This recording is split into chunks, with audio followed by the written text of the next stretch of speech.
Hello and welcome to our Cybersecurity Awareness Series 25.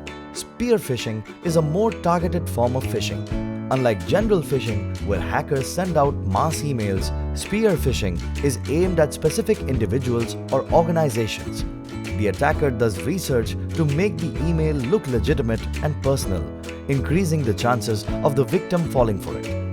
Here's how it works. You receive an email from someone who appears to be a colleague or a service provider you work with. This email is highly personalized, using your name, job title, or other details, and asks you to click on a link or download an attachment. But this link or attachment contains malware designed to steal your information. To prevent spear phishing, always double-check the sender's email address. Even if the message looks legitimate, be cautious of any unexpected requests, especially if they ask for sensitive information or urge immediate action. Always use strong, unique passwords and enable multi-factor authentication to protect your accounts. Stay vigilant and don't let spear phishing attacks catch you off guard.